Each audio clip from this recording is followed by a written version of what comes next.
1960년대 대한민국 농촌은 절망이었습니다.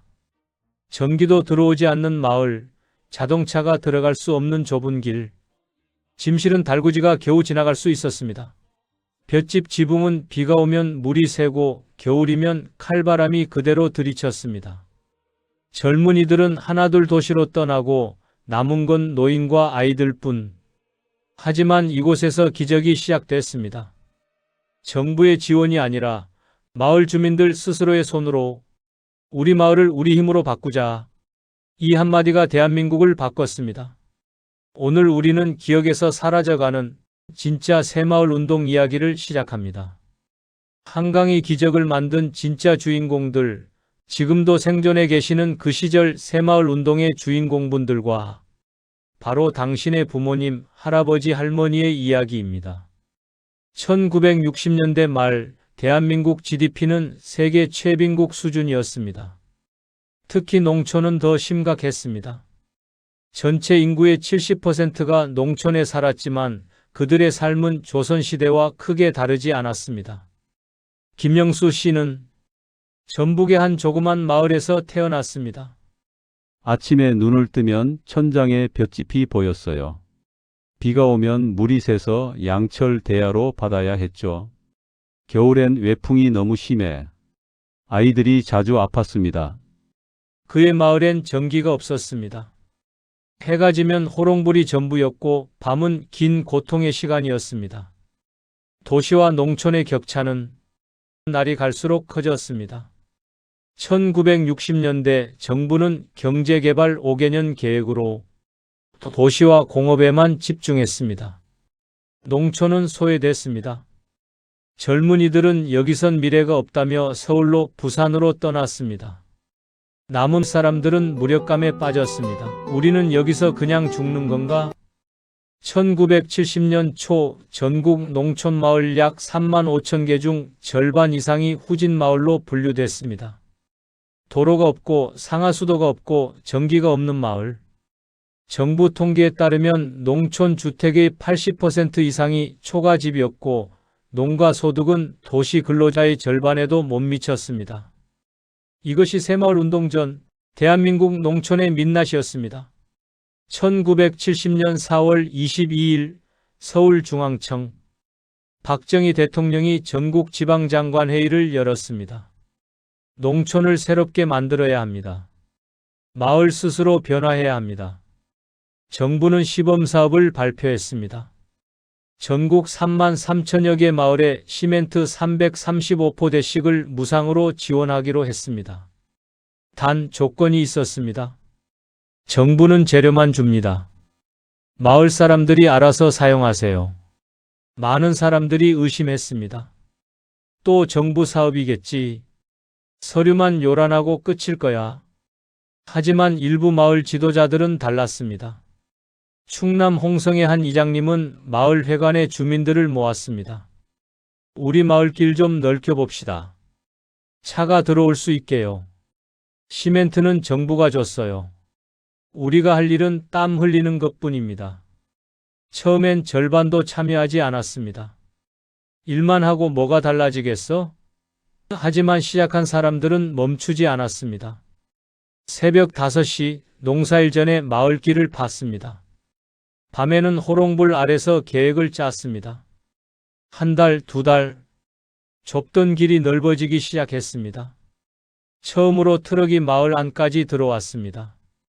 그날 마을 사람들은 환호했습니다. 이후 도로가 포장되고 드디어 버스도 들어왔습니다. 우리가 해냈다. 의심하던 사람들도 하나둘 삽을 들었습니다. 이것이 새마을 운동의 첫 삽이었습니다. 정부의 계획이 아니라 마을 주민들의 땀이 만든 첫 변화. 1970년 말까지 전국에서 마을길 2만 킬로미터가 확장됐고 1만 7천여 개 마을에서 지붕 개량이 시작됐습니다. 놀라운 것은 정부 예산보다 주민들의 자발적 노동력이 3배 더 많이 투입됐다는 사실입니다. 남성들이 일할 때 새참을 나르던 여성들도 가만히 있지 않았습니다. 새벽부터 모여 할 일을 의논했습니다. 한 마을에서는 오래된 공동우물부터 청소하기로 합니다. 한 여성이 밧줄을 메고 우물 안으로 들어가 오래된 이끼와 불순물을 망치로 두들기며 벗겨냅니다. 다른 여성들은 밧줄을 놓치지 않기 위해 손에서 피가 날 때까지 안전을 지켜줍니다. 깨끗하게 맑아진 우물물을 보며 아이들이 환호합니다. 나이 많으신 할머니들도 짐을 나르셨습니다. 아주 어린 아이도 돌을 모았습니다. 하지만 모든 마을이 성공한 것은 아닙니다. 경기도의 한 마을은 내분으로 사업이 중단됐습니다. 나이 많은 어르신들은 이게 무슨 소용이냐, 옛날 방식이 최고다며 반대했고 젊은 층은 변해야 산다며 맞섰습니다. 마을은 둘로 나뉘었고 시멘트는 창고에서 굳어갔습니다. 더 큰 문제는 정부의 하향식 접근이었습니다. 일부 지역에서는 공무원들이 실적을 위해 마을을 압박했습니다. 이번 달까지 안 하면 다음 지원 없습니다. 자율이 아닌 강제가 됐습니다. 1970년대 중반 유신체제 하에서 이 운동은 정권 홍보 수단으로 활용됐습니다. 우리 힘으로라는 정신은 퇴색되기 시작했습니다.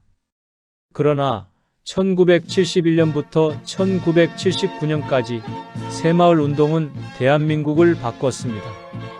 통계가 증명합니다. 농촌 전화보급률 1970년 2%에서 1979년 62%. 여러분 혹시 이런 방송 기억하십니까? 안녕하세요. 마을 이장입니다. 장순자 어르신께서는 이장 집으로 오셔서 아드님 전화 받으세요. 그래, 엄마다. 반갑구나. 잘 지내지? 농촌 전기 보급률 1970년 13%에서 1979년 98%, 마을 도로 포장률 1970년 8%에서 1979년 77%, 그리고 가장 중요한 것, 농가 소득이 10년간 5배 증가했습니다. 우리도 한번 잘 살아보세. 잘 살아보세. 일을 해보세. 일을 해보세. 하지만 숫자보다 중요한 것은 사람들의 변화였습니다. 김영수 씨는 말합니다. 1972년 우리 마을에 처음 전기가 들어왔어요. 그날 밤을 잊을 수가 없습니다. 스위치를 올리자 방이 환해졌어요. 아이들이 소리를 지르며 뛰어다녔죠. 아내는 울먹였습니다. 이제 밤에도 살 수 있겠다고요? 단순한 전기 한 줄이 아니었습니다. 그것은 미래에 대한 희망이었습니다. 마을 공동체도 달라졌습니다. 함께 일하며 사람들은 우리가 할 수 있다는 것을 배웠습니다. 전남의 한 마을은 새마을 운동으로 모은 공동자금으로 마을 장학금을 만들었습니다. 가난한 집 아이들이 대학에 갈 수 있게 됐습니다. 그중 한 명이 지금 서울에서 의사로 일하고 있습니다. 그는 말합니다. 제가 여기 있는 건 마을 어른들이 함께 땀 흘려 만든 장학금 덕분입니다. 저는 그 빚을 평생 갚을 겁니다.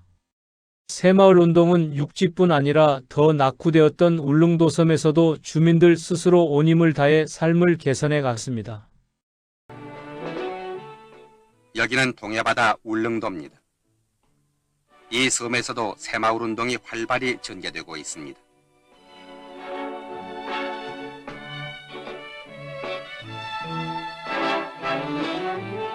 각종 사업 가운데서 총연장 9,260m의 해안도로 공사는 9월 중순 현재 90%의 공정을 끝내 완공을 눈앞에 두고 있습니다. 이 해안도로를 닫고부터는 자전거가 국민학교의 전시품이던 울릉도에 자전거가 많아졌는데 앞으로는 자동차까지 다니게 됐습니다. 새마을 운동은 농촌을 넘어 확산됐습니다. 1974년부터 도시 새마을 운동이 시작됐고 공장, 학교, 행정관서 등으로 퍼져나갔습니다. 우리 스스로 바꾼다는 정신은 대한민국 전체의 자신감이 됐습니다.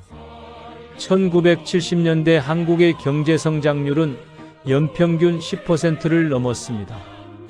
한강의 기적, 그리고 그 기적을 여러 나라에서 배워갔습니다. 그들이 배워간 것은 도로를 넓히고 지붕을 개량하는 기술이 아니라 우리도 하면 된다는 정신이었습니다. 그 밑바닥에는 우리의 농촌 마을에서 시작된 바로 그 정신이 있었습니다. 그런데 1980년대에 들어서며 새마을 운동은 점차 동력을 잃었습니다. 경제가 발전하면서 농촌 인구는 계속 감소했고 운동은 형식화됐습니다. 많은 이들이 비판합니다. 결국 정부 주도 사업이었고 하향식이었다. 진짜 주민 자치는 아니었다. 분명 한계와 문제가 있었습니다. 하지만 우리는 기억해야 합니다. 제도와 정치를 넘어 실제로 삽을 들고 땀을 흘린 사람들이 있었다는 것을. 그들은 정부가 시켜서가 아니라 자기 마을을, 자기 아이들의 미래를 바꾸고 싶어서 일했습니다. 김영수 씨는 이제 80대입니다. 그는 말합니다. 정치인들이야 뭐라고 하든 나는 내가 한 일이 자랑스럽습니다. 우리가 밤낮으로 일해서 마을이 달라졌어요. 내 아들은 대학 나와서 잘 살고 있어요. 그게 전부입니다. 우리 힘으로 바꾸자는 자각. 나 하나쯤이야가 아니라 내가 시작하면 된다는 용기. 새마을 운동의 진짜 유산은 건물이나 도로가 아닙니다. 그것은 불가능해 보이는 것도 함께하면 가능하다는 경험입니다. 한강의 기적은 하늘에서 떨어진 게 아닙니다. 그것은 전국 수만 개 마을에서 이름 없는 사람들이 하루하루 땀 흘려 쌓아 올린 결과입니다. 아직도 생존해 계신 그 당시 삽을 들었던 시니어분들, 그리고 당신의 할아버지, 할머니, 부모님이 바로 그 주인공들입니다. 그분들로 인해 한강의 기적이 이루어졌고 그분들의 눈물로 오늘의 이 나라가 있다는 사실이, 그 이름 없는 영웅들의 삶이 우리가 물려줘야 할 새마을 운동의 진짜 이야기입니다. 그리고 우리가 잊어서는 안 될 또 하나의 사실이 있습니다. 박정희 대통령에 대해서는 역사적 평가가 다양하지만 그분의 통찰과 결단이 오늘의 이 나라를 있게 한 초석이 됐다는 사실입니다. 박 대통령이 남긴 자필 문서에도 공무원들이 적극적으로 일한 것은 농민들의 부지런한 모습에 감동되었기 때문이라고 적었습니다. 코리안 시니어 라이프는 계속해서 우리 시대 시니어 영웅들의 이야기를 전해갈 것입니다. 구독과 좋아요, 공유로 응원해주세요. 시청해주셔서 감사합니다. 다음 영상에서 뵙겠습니다.